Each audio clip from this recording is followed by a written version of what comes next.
We have some big news coming in now. The Election Commission of India will be holding a press conference at 3 p.m. today, and the ECI will announce assembly poll dates. The assembly elections are due in Haryana, Maharashtra and Jharkhand, and the poll body there is likely to announce the election schedule in the Union Territory of Jammu and Kashmir. Recently, a poll body delegation led by Chief Election Commissioner Rajiv Kumar had reviewed the poll preparations in Jammu and Kashmir.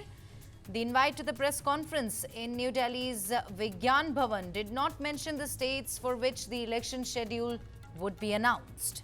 Let's go across to my colleague Ashok Bagaria, who joins us over the phone line. Ashok, Election Commission likely to announce schedule for Haryana and Jammu and Kashmir elections. Of course, goes without saying, all eyes are on the announcement for Jammu and Kashmir, as the Supreme Court had also set a deadline of September 30th, 2024 for the Election Commission to hold polls in the erstwhile state.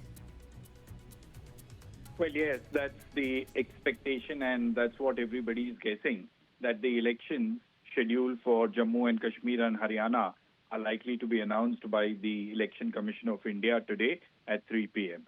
Now, as far as Jammu and Kashmir is concerned, Jammu and Kashmir is the biggest challenge as far as the Union Government and the Election Commission of India is concerned, because what has really happened is in the last few months, the instances or incidents of militancy have suddenly risen along the borders and in the valley, and moreover, conducting elections in the state would be a huge thing, because in 2019, the central government had abrogated Article 370, which had taken away the special status the state of Jammu and Kashmir enjoyed in the Indian Constitution.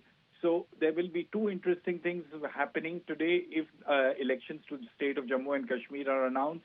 Number one, return to statehood of this Jammu and Kashmir, because in 2019, the government of India had bifurcated the state of Jammu and Kashmir into Jammu and Kashmir and the Ladakh regions and declared them union territories.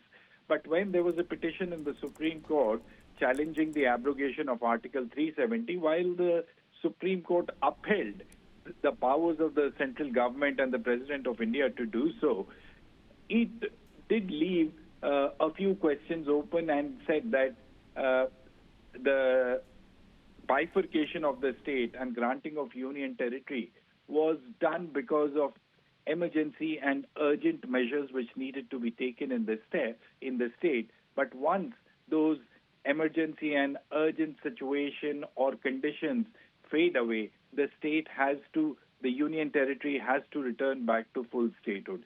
So once the elections are announced to the assemblies of Jammu and Kashmir and Haryana, that is something which will have to be watched out closely. Haryana, there is a likelihood to be announced because the Haryana term of the state assembly comes to an end in November. Right. Thank you very much, Ashok, for joining us with